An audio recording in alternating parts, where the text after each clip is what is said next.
So I heard the bell ring 1, and I said, I can't believe I'm hearing 1 o'clock. I don't go to bed early, but I had resolved to run the Boston Marathon. And it was the first time I was going to do something like that. I am not an athlete, and I was not an athlete then either. No, the only muscle in my entire body that could do anything for 26 miles would be my mouth, flapping and saying stupid things like, well, I can run the Boston Marathon. And what made me say that? What possible reason did I have to say such a thing? Well, you don't ever have just like one reason to say something that ridiculous. First reason was that our art teacher, Mr. Asa, had said that the women's can never run the marathon. All they will do is cry, and they will never finish. And that, of course, was enough to make me decide that I absolutely had to do it. But the thing that kept me at it was that, well, I was quite young, and I had been living in what my mother called the millennium of the extenuating circumstance. She said, you know, some people live in BC and some people live in AD, but you, Nora, you live in EC. You have all these reasons why you don't do things. And so I had decided that I needed to do something to really show myself that I could hold my own self accountable to my own decisions and dreams and desires. And I had picked the frickin' Boston Marathon, which the night before the Boston Marathon was to be run, I was hearing the bell ring in the nearby church, 1 o'clock. Then I heard 2 o'clock as I twisted and turned in anxiety, thinking, I should drink something. No, but if I drink something, how can I run the marathon? I can't drink something now. We stopped drinking a week ago so that we wouldn't have, no, I can't do this. I mean, this is crazy. And I was going to get up and cook pancakes for everyone at 6 o'clock in the morning, and then we're going to take that long ride out to Hopkinton, which I had never done before. I didn't even know how long it was going to feel. And then I heard the bell ring 3, and I'm like, good God, what is the matter with me? I have to sleep. This is crazy. I can't still be awake. I mean, how am I going to run the marathon tomorrow? I've never done anything like that, because when you train for the marathon, you don't do 26 miles, not if you're an unregistered runner who's just like some kind of, you know, art student who's decided on a whim to run the marathon to prove to her misogynist sensei that women can do it, you know. So I just, it was, you know, the bell is ringing 3, now it's 4, and I think, oh my God, I'm gonna have some warm milk. That's I can't take a sleeping pill. I don't have a sleeping pill. I can't drink it. I'm gonna get some warm milk. So we lived in a 3-story brownstone right near Symphony Hall, and all the people, all the artists in this brownstone had a little running team, and we were going to run the marathon, and there were 3 other women, and they were coming from various places, but the guys who lived in the building there, I went upstairs, you know, to find some milk, and there was Rick. Rick had run the marathon already once, and he was sitting bolt upright, completely dressed to run the race, and it was 4 o'clock in the morning, and he's just sitting there. I said, Rick, what are you doing? He said, I can't sleep. I said, oh, you too, huh? He said, yeah. I said, but Rick, you've already run the marathon. He said, I know. This is not good. This is not good. So we had some hot milk, and I went to sleep. I didn't hear 5 ring, and I must have fallen asleep, because I popped my eyes open 1 minute before 6 o'clock, and I was awake. And for some reason, I don't know why, all my anxiety, all my fear, everything had just completely dissolved. And I got up and I made breakfast for everybody, and I took that long ride out to Hopkinton, which is very, very quiet. Mr. Astor said, this, I think, is what we call terrification. And when the gun went off, of course, all of us unregistered runners, we waited in the back to let the people who actually, you know, had numbers and things go ahead. And I don't even remember how it was. It was so transcendent. It was just amazing. I mean, I'm definitely not an athlete, but we went through Wellesley College. Has anyone here ever run the Boston Marathon? You go through Wellesley College, and because this is like 1975, I think, that I did this, women had only just been invited. So when they saw women runners, they screamed an entire mile of people screaming and clapping and applauding for us just because we were women and we were running. It was the most amazing thing. But then you get to Hardwick Hill, and And that is really everything that they say it is. It sucks. And you get to the top of it and they say, it's all downhill from here. And that is bullshit. I just want to let you know there are a couple of inclines, and it doesn't take much on miles 21 to 26 to be like, oh my God, am I still doing this? What am I doing? So I have 1 minute left. And I remember getting to the finish line and thinking, oh my God, this is amazing. Someone had brought us flowers, and I crossed the finish line with a friend of mine, one of the other women, and it was amazing. We crossed in 4 hours and 20 minutes, and it was so fabulous. And I turned to her and I said, I will never, ever do this again. And luckily for human beings, the resolution or the resolve to not do things that are extremely painful and unpleasant is something that we rarely keep. It is one of the most failed of resolutions. Otherwise, I would not have run the marathon 6 times, or would I have 4 children?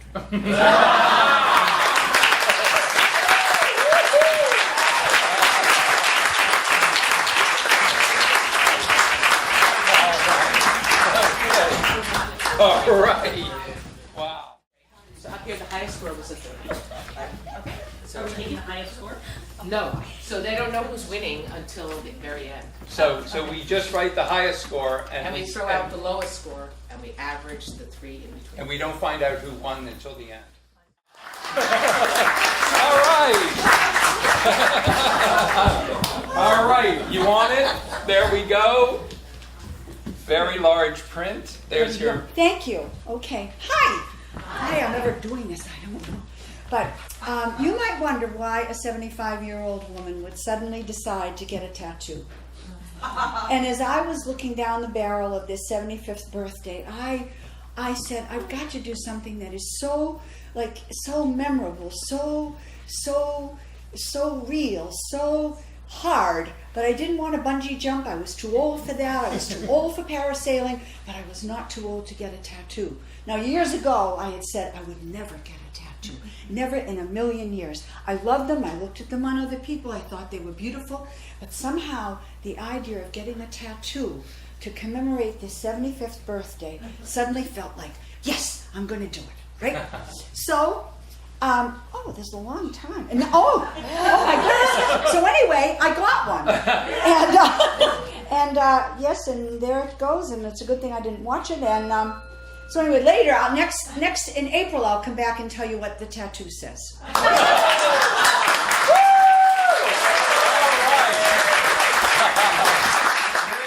We welcome to our stage Mr. Sandy Farrier.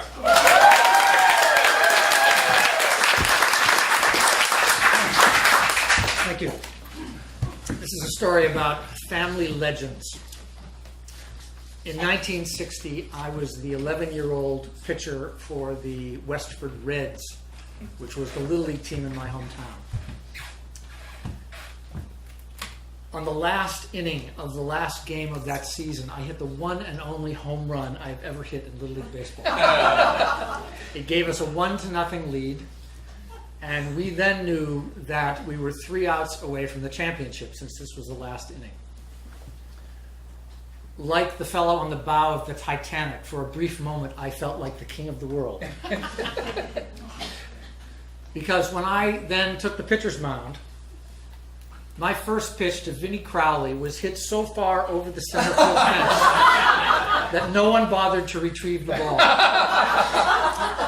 3 batters later, with men on first and third, Dennis Moore stole home to win the game when I fumbled and dropped the ball on the pitcher's mound. I have taken 50 years to deal with that moment. Needless to say, baseball was a big thing in my life, and if you grew up in this part of the world, baseball meant the Red Sox. My father, Herbert Edward Farrier, known to everyone as Ned, grew up in Auburndale, Massachusetts. His parents, however, had spent most of their lives in New York City. And the family legend was that my great aunt Harriet, my grandmother's sister, on a regular basis had played bridge with none other than Babe Ruth. Now, as an 11-year-old skeptic, I believed that about as much as I still believed in Santa Claus. But the record showed that for his entire life, my father was a rabid, dedicated New York Yankee fan. 1960 was also the year that Ted Williams finished his major league career. I had won a baseball, new ball wrapped in its tissue and still in its box for being the most valuable player that year for the Westford Reds. A dubious distinction since I felt I had single-handedly lost the championship game. But my father said, we are going to take that ball to Fenway Park and get Ted Williams' autograph. So true to his word, he got tickets. He made sure that we got to the game early. Instead of going out to our seats in the bleachers, we walked straight down to the Red Sox dugout, and we got there at the railing just as Ted Williams came out of the dugout to talk to the press before the game. My father reached out over the railing, offering a ball and a pen, and very politely said, "Ted, could we have your autograph?" And I was in awe. My father had spoken to a god, and the god responded. The god looked at us, he took the ball and pen, he signed his name, he looked me right in the eye, and he handed me the baseball. I have never forgotten that moment, as you can imagine.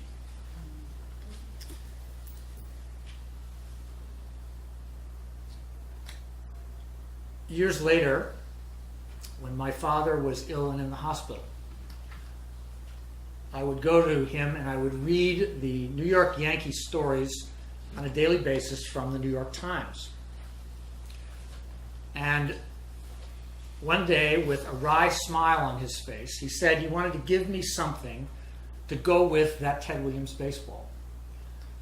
Out from the covers, he pulled a second baseball, older, with different markings than I'd ever seen before, on which were written the words, "To Netto from Babe Ruth." Wow. All right!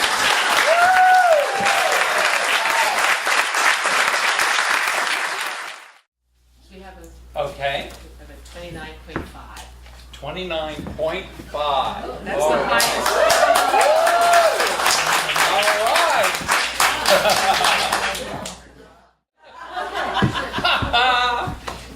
I thought about the theme resolutions, and I think I can tie the story into it.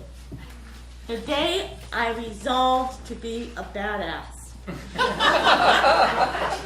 I was a manager at Peabody McDonald's back in my 20s. I was working my way through school. I worked a closing shift.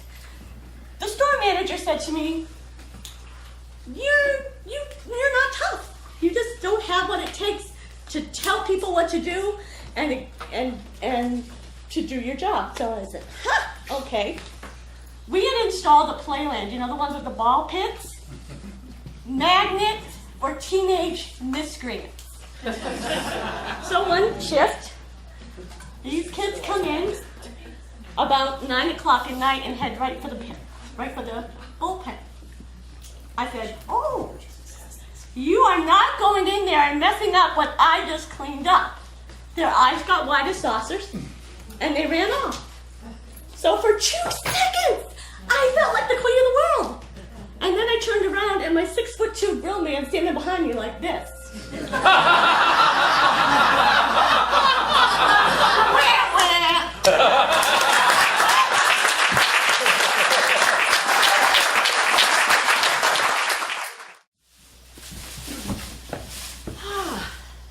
My name is Julia Butler Goldstone, and I told this story to my daughter, Cara Goldstone Smoley, when she was a little girl.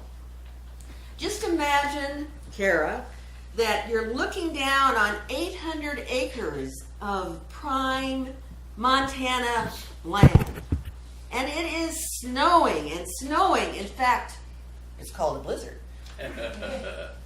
Then into the cabin, there's the family, the Butler family. Mama, Papa, and Fanny, Dora, Julia, and Lee. And we're staying there warm and cozy.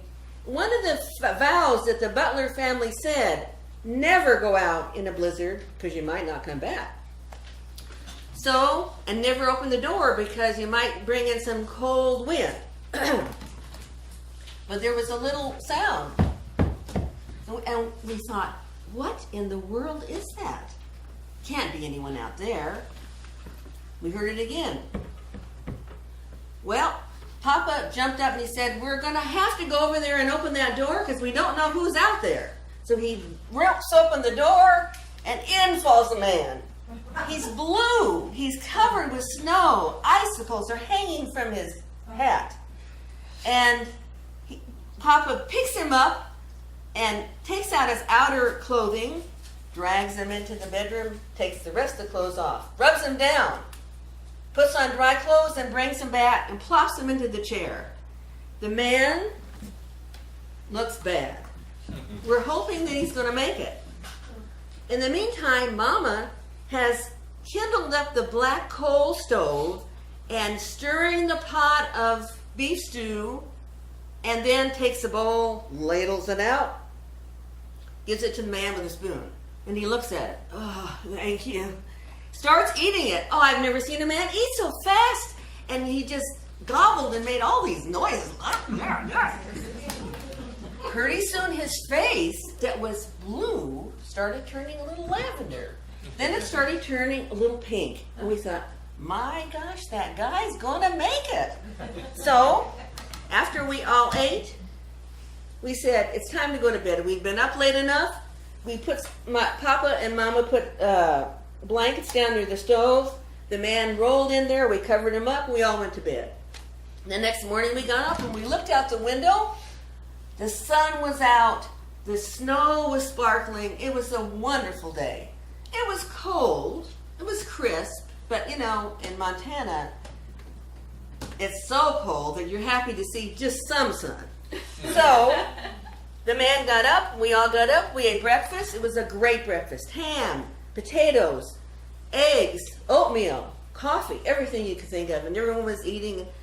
This fellow, who we found out his name was Joe, he was just gobbling it down, shoveling it in. And we said, wow, that guy sure is a good eater. And then pretty soon it was time to go. And he said, thank you so much, Butlers.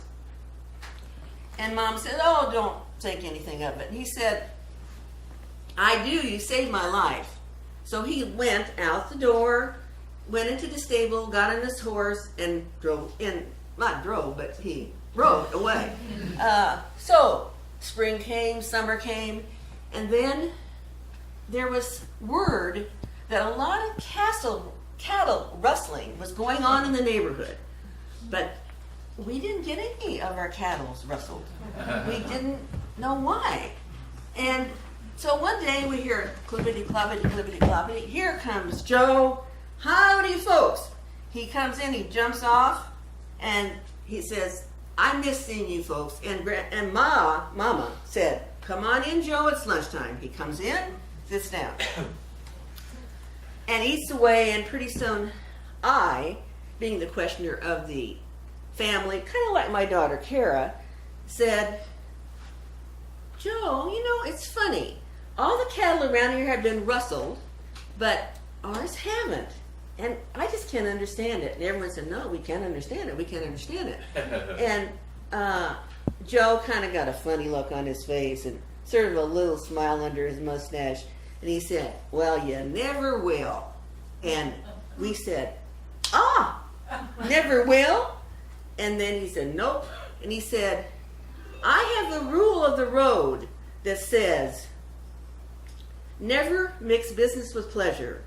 But in this case, I didn't keep that rule, and I always will keep the rule with you folks, and you'll never have to worry. So we said, thank you, Joe, thank you. And he went out, climbed on his horse, rode away, and we looked at each other and we said, boy, sometimes it's a good idea, even if you make a rule or a resolution, to break it.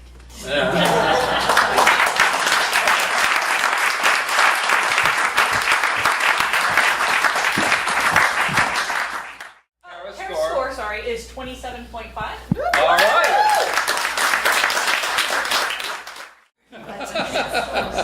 We have a 1 minute story. All right. I'm gonna come back here. Very good. The timer's gonna clock me up. Excellent. That's fine. Okay. Do you want to introduce yourself? This is Katie. Okay, ready? My New Year's resolution is to buy a penguin. Penguin. It's gonna be a baby emperor penguin. Does your dad know that? No, Does your mom know no. that? Who's your name? And it's gonna live in my shower. It's an excuse so I'll never have to take a shower. We have 2 showers at home. No, we don't.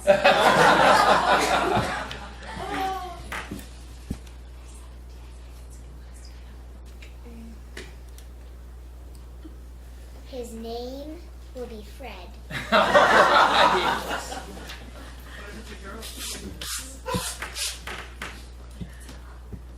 If it's a girl, its name will be Fredina.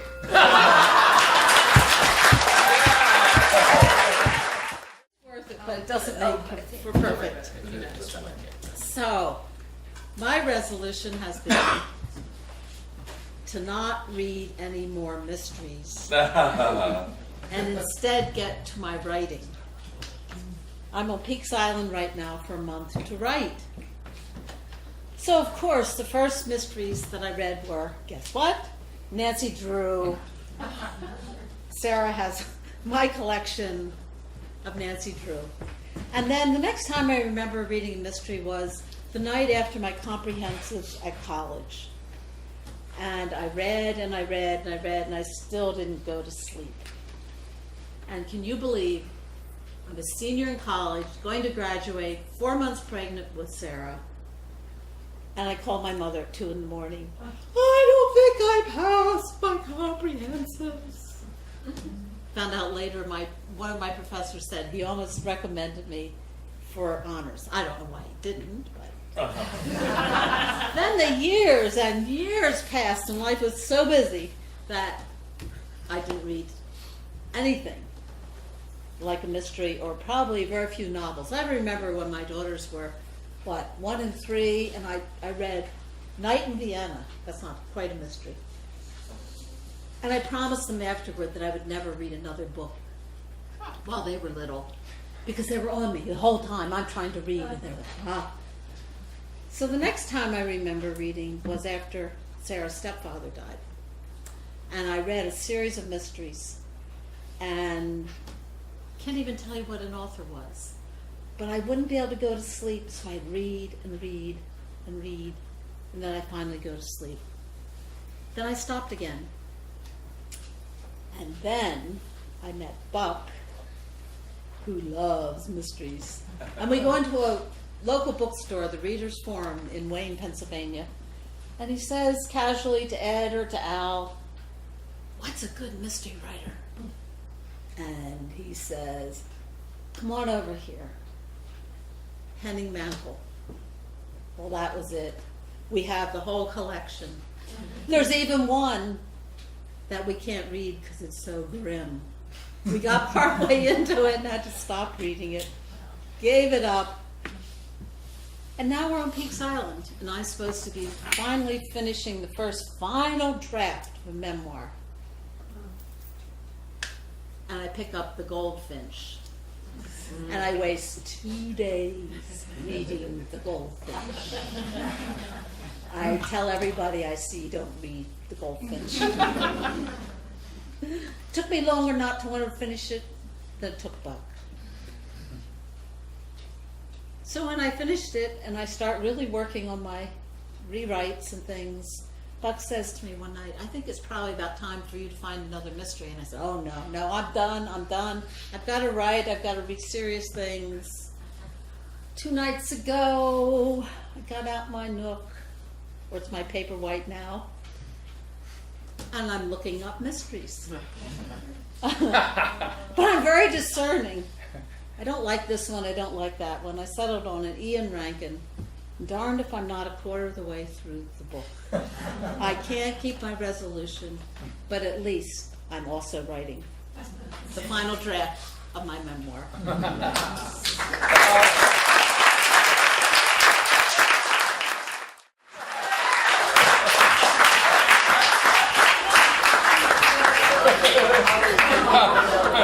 And the rest is history.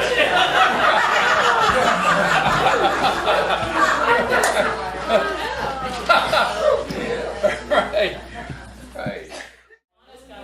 Oh, Anna, good. Well, come on up and tell Make the it- 2-minute make story it- because we're done. Yeah, that's fine. Challenge yourself. So when I was 16 years old, my father decided I had to get married, and I was getting old, and my sister was 12, and he thought he'd just set it up. So we lived in Kentucky, and he called Fort Knox, and he says, it's Passover, so bring some soldiers in. We'll take 4 or 5 guys. And so the 4 or 5 guys sat around the table, and they stared at me, and they all had their heads shaved, and these Adam apples sticking out, and these buggy eyes. They were just normal, American guys, but they looked kind of strange, and they were staring, and my father said, I'll give you half a side of beef for her, $500 for her. She's young yet, but maybe a few years you can come back and get her. But they're ready to be married. They're ready. You can have them. And one of them was staring at me so intently, I was horrified, and he was just like kind of creepy. And when I went to bed that night, I decided to put something against my door. It was instinctive. But I had to go to the bathroom. You have to leave your room to do that. So I go down the hall, there's the bathroom, I go to the bathroom. He's sitting up, fully dressed in his uniform with his bag by his side, staring at me, and the moon's on his face. And he says, where are you going? And I said, to pee. And he said, yeah. And I said, yeah. And he said, go ahead. And so I did. And then I ran back to my room, put more furniture against the wall. Okay. Years later, I'm in New York going to school, and I look at the front page of the paper, and I go, oh my God, that's him. And I call my father, go, Dad, you let me find my own damn husband, okay? You introduced me to the son of Sam.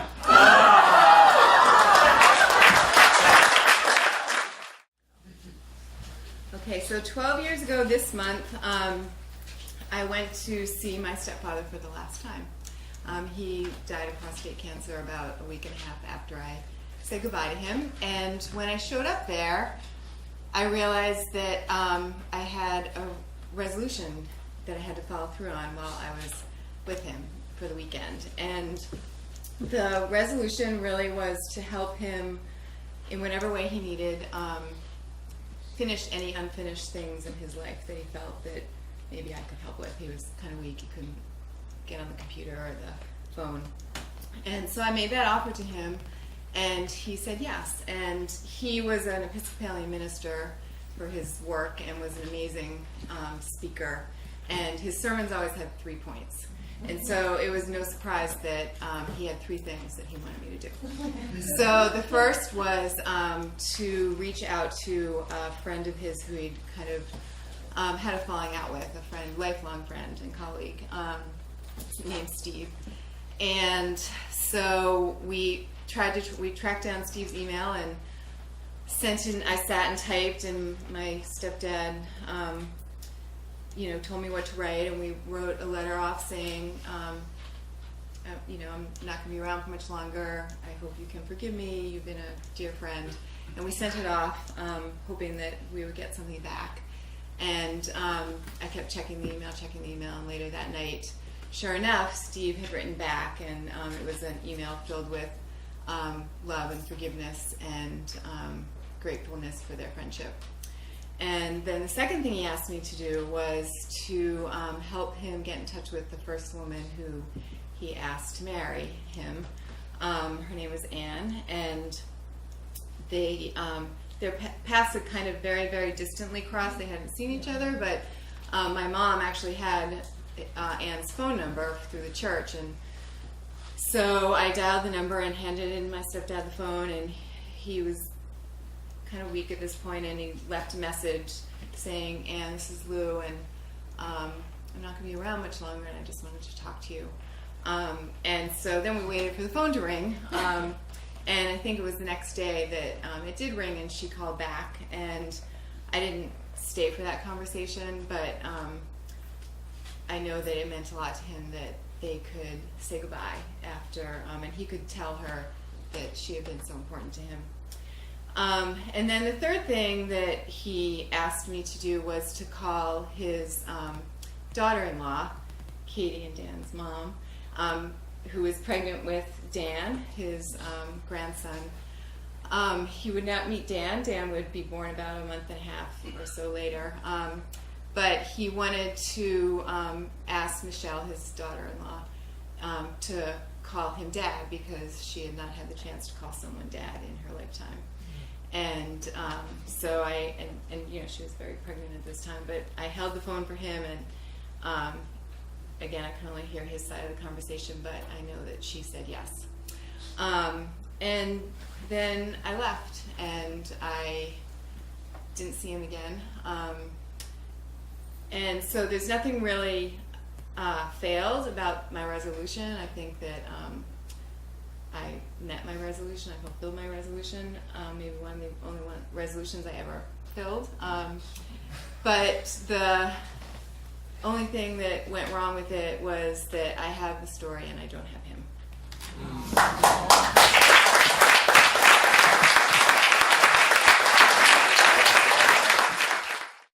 It's calling. It's waiting. We got one more sign up, we know. So be inspired. Yes. Do you want to suggest that people make their reservation for the next one, since we have... Oh, that's good. Yes. Well, that's the Oh, story I in see. intermission. Please feel free to talk to Kristin and put your name in the basket to tell a story. And girls, would you like to stand up and walk around the Are you going? Oh, great. Go ahead. Show us and spin around. You notice that the ladies' t-shirts have a V-neck. Our storyteller Sandy Farrier, who designed the poster, the logo, and the tagline, I have to give him credit, when just one tale of mayhem, tenderness, absurdity, lust, and greed simply isn't enough.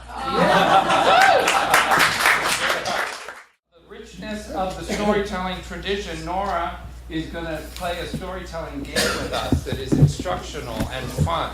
I don't know how instructional it is, but it's fun. So this is a game. How many people play Two Truths and a Lie? So what you do is you think of two things that are true about yourself and one lie, and you get up here and you're going to tell two truths and a lie to the audience, and then the audience will guess by a sound of applause what they think is true. So they'll say, you think this one is true, you think this one is true, you think that was true. So I resolved that I would learn how to drive, and I took driver's ed, and then I was a cab driver right after that. I took 6 hours of driver ed, and I got my Hackney license, because I resolved never to be a waitress again. That really sucked. I resolved, so here are my three truths and a lie, two truths and a lie. I resolved that I would not be a philosophy major at Boston University. And I would go to art school because I was really drawn to be an artist, and that's what I was going to do. And so I spent an entire 6 months just getting my art portfolio together. And I resolved that I would not wait for the damn train anymore, and I would get a bicycle, and I would ride my bike for an entire year through every kind of weather, and I would never get on the damn train ever again. So there are my three truths and a lie, right? So now you have to vote for, okay, so I resolved that I would become a cab driver and never be a waitress again. How many people think that that's true? Yeah. You can do that. And then I resolved that I would not be a philosophy major, and I would become an artist. How many people think that's true? And then I resolved to ride my bicycle everywhere and not take the train for an entire year. Just ride my bicycle.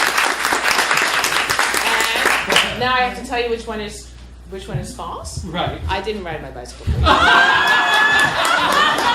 Right, so that. Well, I think Nora can relate to this story. I am a runner. Yeah. And My personal trainer, Nancy McCarthy, I don't know how many people know Nancy, but she's very persuasive. And Nancy persuaded me to run a half marathon. And she said, Beth, this is going to be flat, easy, no problem. You're set, you're all ready, you can do it. So I signed up for the all woman and one lucky guy half marathon up in Maine. And I ran that half marathon. When I finished the half marathon, I fell on the ground and said, never again. I am never running a half marathon again. Ugh, too much, right?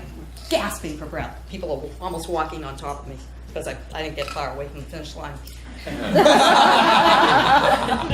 The next year, I go hiking with some friends and I end up pulling my butt. So I'm out of running for a little while.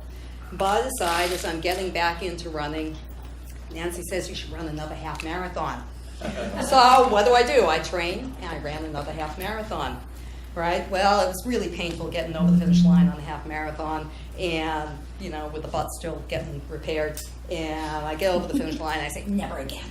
Never going to run another half marathon, right? The next year, I sign up for another half marathon with my running buddy. And about 2 weeks before the half marathon, I'm lifting a couch and there goes my back. But what do? I run the half marathon. I get through the half marathon, I say, well, apparently I'm into running half marathons. I'm going to continue to run half marathons, no problem. So my running buddy said to me, this year, let's run a marathon. Right? And I'll tell you what, we'll run this really fun marathon. It's got grilled cheese that they serve you in the woods, right? And bacon, and, you know, bacon, I'll run for bacon, right?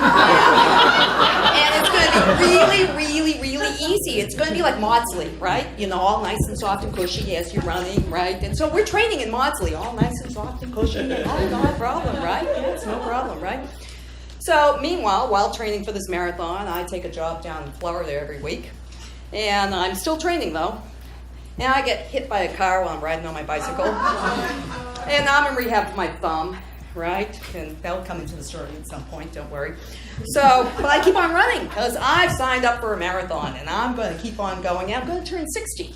And boy, I'll tell you, if I'm going to turn 60, I'm going to turn 60 in the best health of my life, even though I've been hit by a car, right? I'm going to run this marathon, right? So the day comes, marathon starts at some, oh God, awful hour in the morning. We've all got little headlights. Right? We're down in Ipswich, we're in the woods. The marathon happens to have the word ultra in front of it. Well, you know, who knew what that was, right? Something like Maudsley, right? So we all start in the woods and it's dark and, you know, this is pretty good, right? Until the sun comes up. And I know this, it's all rocks and twigs and it's slippery and it's all these little narrow trails and going up and down. And I feel like I'm on the Survivor. You know, I mean, it's just like, what am I doing, right? So about mile 12, I'm going at a nice clip. I'm thinking, well, I'm making it. And I trip and I go airborne. Well, as I'm going airborne, I think, save the thumb. So I go like this, right? And I come down on this big rock. Crack, right? And I'm lying there. And of course, we have the 50-mile ultras, right? The gazelles. So this 50-mile ultra gazelle comes by me and goes, are you okay? No, wait a sec. Yeah, I'm fine. Just go running on. Hop away, right? So for the next 14.6 miles, I'm running through the woods like this. Right? And people keep stopping going, are you okay? Yeah, I'm fine. I'm gonna make it, right? So I finally, about 21 miles, there they are with grilled ham cheese popping out right there. And they've got this bowl of ibuprofen. And this woman walks up to me, she says, I'm a nurse. I said, I fell. She says, I know, I've heard about you. Have some ibuprofen. I said, thank you. And she said, are you doing the 17 miles or just the 5? I said, oh, just the 5. She says, well, walk. So I said, okay. So I popped 4 ibuprofen, had a grilled cheese. It was delicious, it really was. I had my bacon, as much as I wanted, some Coca-Cola, and I finished the marathon. As I'm running over to the finish line, you know, like this, my running partner's going, run, damn you, run! And then I ran over the finish line and said, I'll never do another marathon.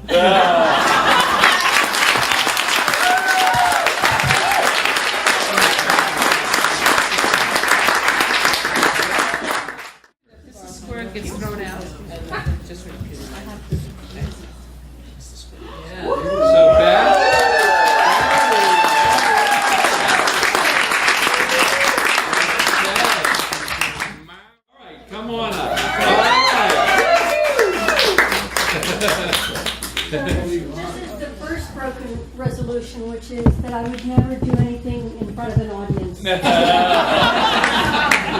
Because I tap danced after a class of 3-year-olds did their ballet dance.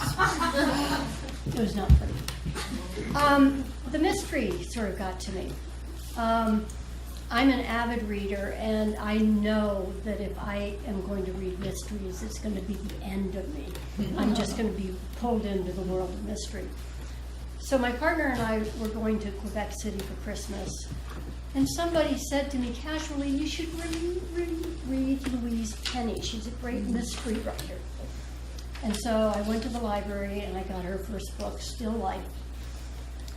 And I am now living in this world in Quebec, a small city called Three Pines. It has 3 tall pine trees. There's Detective Armand Gamache. The people wear Turks, I'm not sure how you pronounce it. Clara and Peter are having problems in their marriage because I'm now in the 4th Louise Penny book, having just discovered her on December 26th.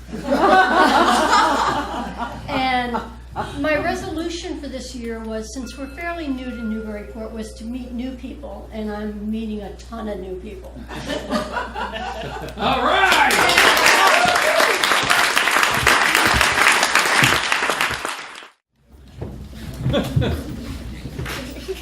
All right, so this isn't a story about resolutions, but it is a story about resolve. My mother's aunt, Ola, was the oldest of 5 children, and she was born in Spring Hill, Nova Scotia, on a farm. There was Ola, Isla, Clarence, Borden, and Effa Violet. Effa Violet decided later in life that she was going to change her name to Jacqueline. Can't say I blame her. But this story is about Ola. Now, when I first met Ola, she came down to spend a week with us at our house in Georgetown, and I guess I must have been about 11. And she was well into her 80s at that point. This woman was famous for many things, not the least of which was the most enormous pointed breasts. And I can still remember being hugged by her and just crushed. Crushed and suffocated all at this, you know. And she always had her nails done, always wore lipstick, always had her hair done. But she was kind of a very keep to yourself sort of a person, didn't say a whole lot. She had a complete addiction to cheese doodles. And she used to punch rugs. Now, these Oriental rugs that she punched were worth tens of thousands of dollars. Tens of thousands, huge, room size. And she would sit there in her little chair in the kitchen with the rug all over the place and the yarn and all the stuff and the rug punch and the cheese doodles. And she would sit there punching and punching and punching and punching. And when she wasn't punching, she was clipping the other side of the rug and sculpting the shapes of the rugs and going with the cheese doodles. Just constantly for hours. And she would kind of tell stories as she went along. So, getting to her resolve. She was married to a man who was 15 years her junior, whose name was Harry. And apparently Harry was quite a guy, quite a handsome fellow, turns out quite an adulterer. What's the policy for saying bad words around here? It's okay, it's a theater. Okay, good. But there is a child here. I understand. I'll work with it. So she starts telling this story to me about how her marriage with Harry ended. I'm 11.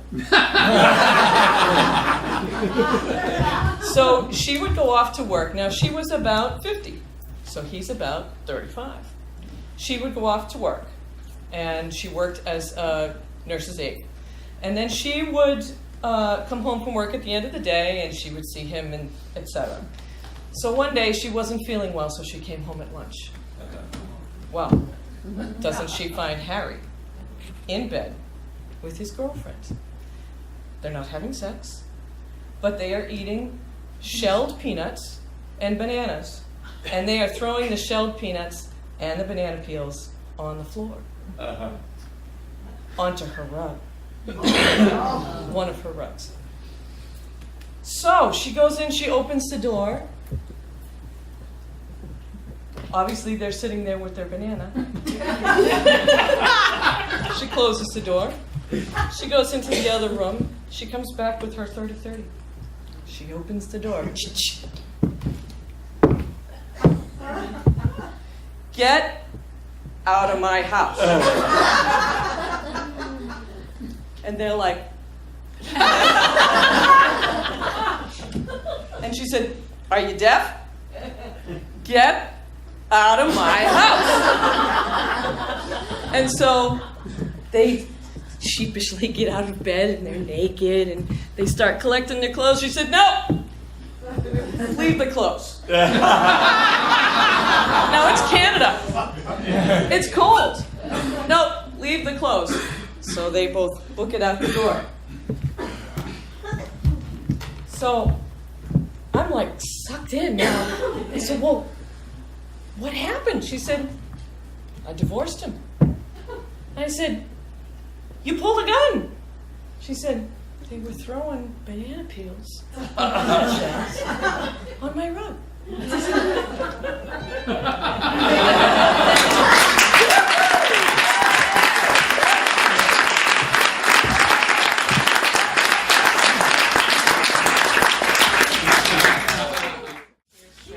All right.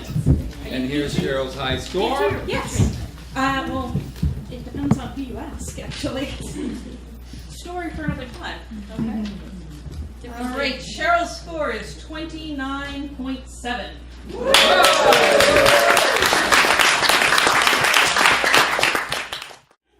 All right. So in 2004, there was a lot of big stuff going on in my life, and I was feeling like I needed to be a grown-up. I was getting married, I was graduating college after a very long way out of college. And I decided what's the most grown-up thing I can do, I can go ahead and move far away. So I moved to Florida. The fact is I'd actually lived in Florida for a little while, and since I'm a ball of anxiety and panic, that this seemed like it would be safe. So I had lived in Orlando for a little bit. I loved it. I went to Disney all the time. I liked going to the beach. I liked being warm. I liked drinking on the beach. I like drinking while I'm warm. So Florida was brilliant. And so packed everything up in the moving truck, drove ahead down to Florida. And it turns out, if you're not in Orlando, Florida's a very different place. I had moved to Bradenton, and the rent is awesome. It's crazy cheap. But there's a reason for that. And that was the thing that got me about Florida. There were people in Florida, and really that was the problem. Up here in the north, it's cold, we're not real friendly. In Florida, it's warm, and everybody moves slowly, and they really like to talk to you. The neighbors' children would follow me up into my apartment and ask if I had any string that they could borrow, and that was horrifying.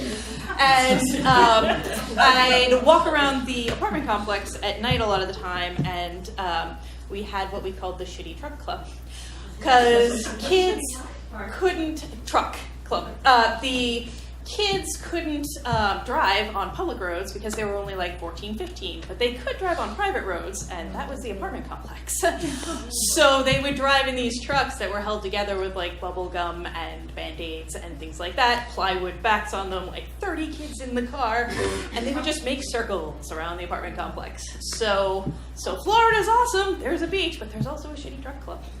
So I decided one night to go out for a walk, and I was with my husband at the time, and we're walking around, and we see a puff in the sky. It's a little bit of light, there's a few other little puffs, and there's some smoke, and it's nothing really to freak out about. So we were speculating as to what it is. It was a firework or a plane, or oh my god, it's a UFO. And we forgot about it and just kept walking. And most of the time that I was in Florida, people were so friendly, I was afraid that they were going to kill me. So, they just randomly come up and talk to me, I automatically assume they're up to no good. So this shape comes running from between two cars in the dark because the street light was out, and is moving. And I was like, oh God, this is it, I'm gonna get murdered. And so as she gets closer, I see that she's got a bottle of Tide and a kitten shirt on. So I decided that a bottle of Tide was probably not a murder weapon, and I certainly wasn't gonna be strangled by a kitten shirt. So probably okay, let her get close enough to me. And she's really excited. She says, "Did y'all see that?" And I said, "What?" She said, "That thing up in the sky." And I said, "The thing in the sky? Oh, the little light." She's like, "Yes, me and my boyfriend, we done saw that. Something done blew up there. Did you guys call the cops?" And I said, "No, because it's an explosion in the sky."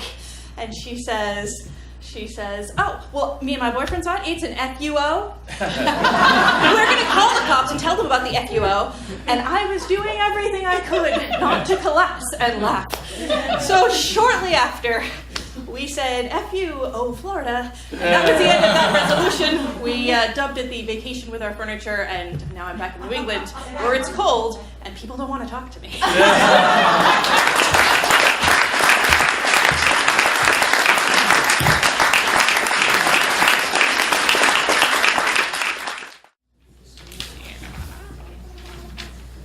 You realize once you hand it to me, I can write anything I want on it.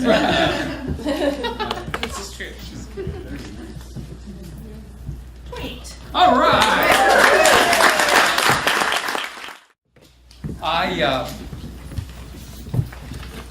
I have a terrible fear of drowning, and I have nearly drowned twice in my life before this story happened. And so I was on an airplane going to Grand Turk Island, and I was sitting next to a couple from New Jersey who were very excited because they had all their daughters' scuba equipment and they were going to learn how to scuba dive while they were at Grand Turk Island, which is way down in the South Caribbean and is very famous for the amazing coral canyons that are there that you can scuba dive in and see. So they were talking to me about scuba diving, and I said, "Well, that sounds like a lot of fun, and I know you guys will enjoy it." And just, I'm not doing that.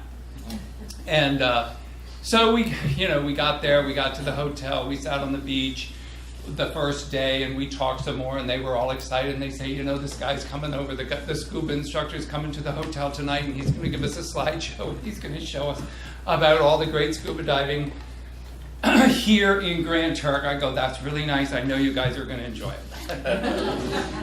And I think by then I probably had told them that I had this terrible fear of drowning, and that was one thing in my life I knew I would never do. I was never going to scuba dive. And they said, "Okay, well, he's coming after dinner." So we're in a hotel where there's like 5 rooms. It's a colonial building with a nice veranda and a pretty dining room, and so we're all together. And of course the guy shows up and sets up his slideshow, and he shows us the most amazing underwater world I'd never imagined. I never imagined that it could look like that. So I'm sitting there and they're talking about it, and he's the instructor. He's a retired LA cop. Now he lives in Grand Turk and he teaches tourists how to scuba dive. So, I'm like, "Oh, Marc, you're such a schmuck. You've just decided in advance that you're not going to have an experience, and you're just denying yourself an opportunity, and when will you ever be back here? So, okay, I'll sign up." So, next day arrives, we go in the surf, and we have our snorkels, and we're learning how to breathe through our mouths with the snorkels. It feels unbelievably awkward. I do not know how to do it. I know that this was a mistake, but now, there's the couple, and they're all excited, and it's the 3 of us and the instructor. And so we're practicing snorkeling. Then we get the regulators, and we practice putting the regulator in our mouth and breathing through our mouth, and it feels completely unnatural, and everything in my body is straining against doing it. And then the wife of the couple bows out. She goes, "I can't do this. It's too nerve-wracking." She's gone. So it's me and the husband, and we practice with the regulators, and then the instructor says, okay, we're going to get in the boat, and we get in the little motorboat, and we go out to where the water's about 25 feet deep, and he says, okay, so before you go in with the tanks, before we go in with the regulator in your mouth, you're going to go in with the tanks on and with the weight belt on, and you're going to, go off backwards off the boat, and you will go down until your weight equalizes, and when you feel your weight equalize, then swim back to the top. Sure. Okay.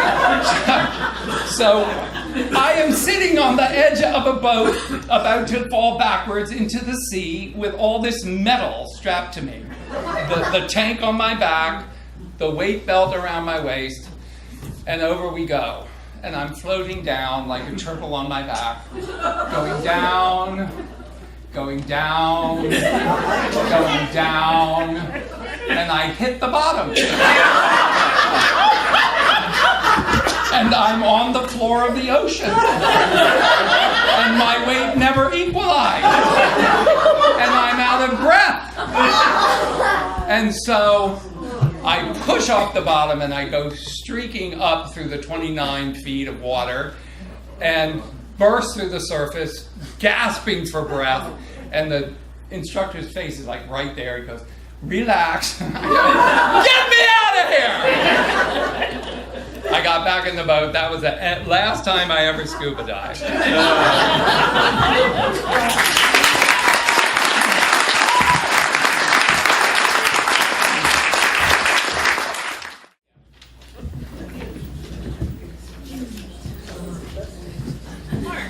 Yeah. You got a 29. All right.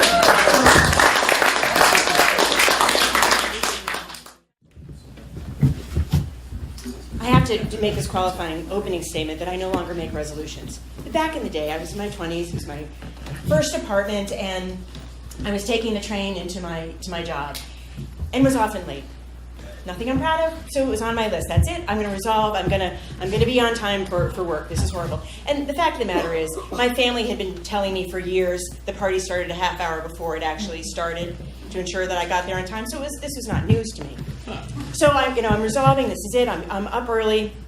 My roommates have already left for the day. I'm getting out. I'm packing my bags and going out. And I had this smell. And it's like, what's that? It's like I think that's gas.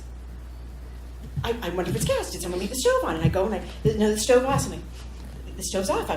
But I can still smell it. What does one do when one smells gas? I mean, I don't know. This is my first apartment. I don't know about these things. I'm like, well, maybe I'm wrong. Maybe it's not gas. There's nowhere to talk to. Do I call? And so I look out the street like there's going to be an answer there. But there's a kid walking by. I'm like, yoo-hoo! So, but I think I smell gas. Would you mind coming in? Do you smell it too? So this kid who's looking at me like, are you crazy lady? So he comes in. He's like, yeah, you're right. Yeah, it smells gas. It smells like gas. And I'm sure it's just to get out of my way. So I'm like, and he's like, well, you better call the fire department. I'm like, fire department. Okay, that's who I call. I get on the phone. I'm like, I don't want to make a big deal about this, but I kind of smell gas. Oh, we'll be right over. So I think they're just going to come over. Oh no. They come over. The truck is there. They're all in their little outfits. The thing is going. The sirens. The whole thing. I mean, it's a production. The entire neighborhood is taken over by the fire department. Like, oh, okay. So much for us. Just come in and check and verify that the house is not going to blow up in my absence.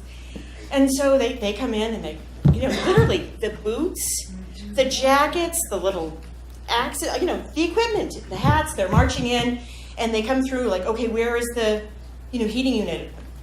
Basement? I'm guessing the basement. So down they go. They march through. They're like, yep, no, there's nothing wrong here, ma'am. And the guy, and I'm like, oh, okay. And so the guy is standing on the entryway of the house. And he's like, it kind of smells like cat pee. Cat pee. Okay. So I called the fire department over. I don't have a cat. We don't have cats. Cats are not allowed in our apartment. Cat pee. And the guy says, yep. We had this is what my house smells like. It's kind of like cat pee. So I look at the sergeant, because he's there too. It's slow day in Brookline, and we got the car and the big truck. I said, so I'm pretty much the topic for conversation today at lunch table, aren't I? This is it. So, in fact, that was my big gas emergency. It was CADP, and I didn't make my resolution of being on time for work, because in fact I was late because I wanted to avoid the house blowing up in my absence.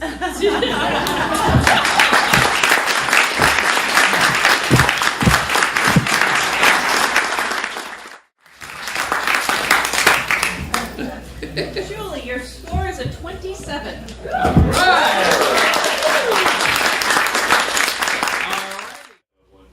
All right. Good deal, Steve. Come on up.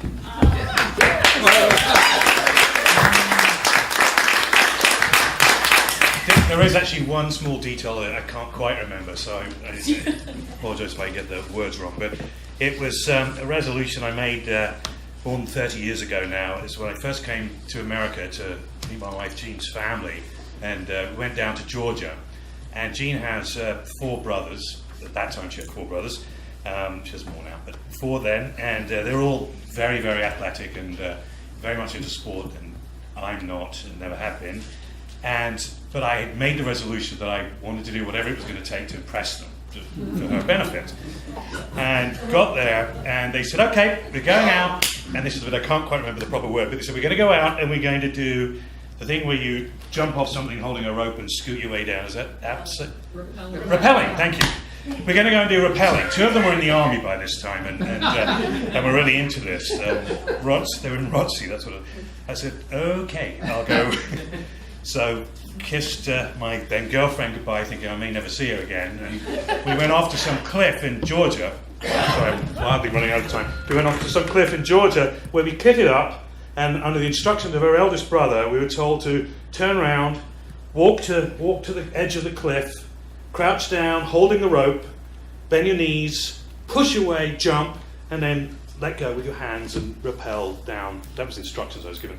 So I did that, backed up, squatted down, pushed off my feet. My brain said to my hands, let go of the rope. My hands said back, bite me. I went smack back into the rock cliff, climbed back up, said, that's the end of my resolution. I'm never going to try and impress him again. Went back to my girlfriend, scratched up, bleeding. And true enough, I have never impressed him in 30 years.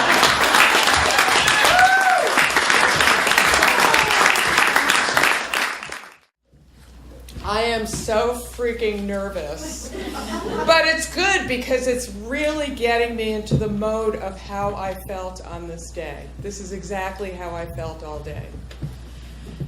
Remember those days back in the 70s, back in college? We'd be sitting around. I'm going to try to behave myself here with this young woman. We were having a good time, partying. All my friends, bunch of guys, they start talking about skydiving. And they put out the, okay, who wants to go? Orange, Massachusetts. They used to have planes up there, skydiving. I'm 18. Okay, I'm going to take the bet. I'm going for it. They're like, you're never going to do it. I said, oh yeah, I'm going to do it. I wasn't going to let anybody tell me that I wasn't going to do it. So we get up at some ungodly hour, drive up to Orange, Massachusetts. It's not even light out yet. We get off, we drive in. It's this really cloudy, windy, crazy day. We're going skydiving. So they do a whole training. They don't let you just go up in an airplane and jump out, and it's really pretty well organized. So we start training, and they have us kind of practice jumping off a little step, just like this, and you kind of have to jump off. And then they start to tell you how you have to fall when you jump off.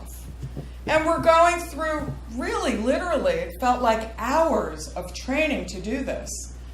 And then, after we've learned how to jump and fall, then they put a pack on our back that holds a parachute that feels like it weighs about 100 pounds. And I'm going to jump with this 100-pound pack on my back. Okay. Well, now the wind is really blowing. And I'm getting really, really nervous. Am I really going to go through with this? Because it's getting, when they put that pack on your back, you're really like, wait a minute, this is crazy, really. Okay, wind is blowing. Okay, we can't go up yet. It's too windy. So we got to wait. So we're sitting. The anxiety is building and building. We wait an hour, we wait another hour. The entire day, we're sitting there with the anxiety, unbelievable. My heart is pounding. Is this really going to happen? And now I'm kind of getting relieved because I'm thinking, maybe I won't have to do this, right? 4 o'clock in the afternoon, finally, the wind sock starts to go down, and the wind is slowing down. And I'm thinking, oh shit, I'm going to have to do this. So we all get on the plane. Now they hook you up with a, it's called a ripcord. So you're not doing a real free fall. You're always attached. And they put, again, this 100-pound, I am not kidding you, pack on your back. And you have a walkie-talkie. And they're telling you, you have 2 toggles and you have to pull them. And they're going to tell you how to pull them and what direction you're going to go in. It's just like a dream. You can't believe. A nightmare, actually. So we're on the plane, and we're way up high, and we're all ready to get going. And they're like, okay, jump. And I'm like, there is no freaking way that I am jumping out of this airplane. They pushed me out of the plane. And you're supposed to go like this so you're not tumbling around. So I put myself out there, and for only 20 seconds, you are actually free falling before the ripcord pulls and your chute opens, and you think, oh my God, is this going to happen? It felt like an hour that I was out there watching, and you don't know what to look at. Should you look up? Do you look down? Do you look? And then that chute opened. And it was the most incredible experience, really one of the most amazing experiences of my life, truly. And I did it.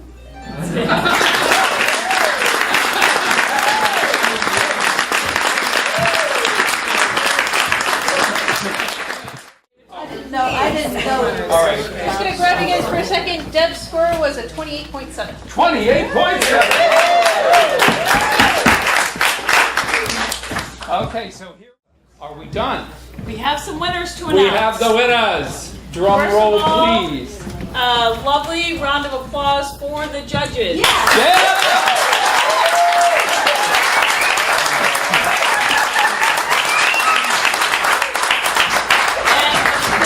For Nora Dooley for coming here and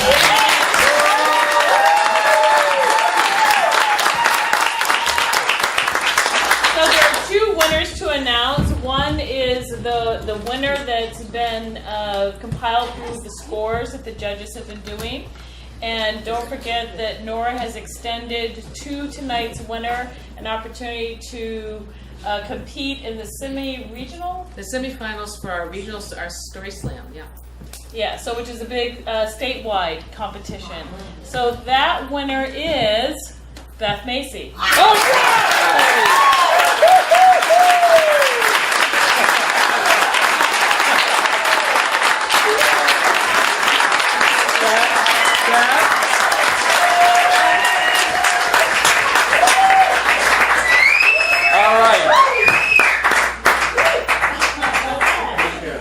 Liz, do you have your camera right in hand? Can you get a good... See, you're an inspiration and a winner. And a winner. Oh, yeah! Can you take a picture of that?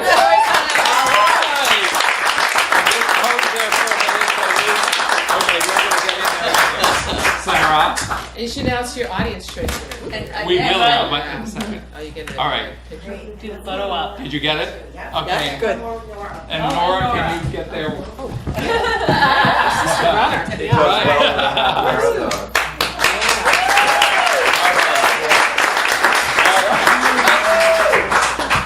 Okay. The audience favorite, Sandy Farrier.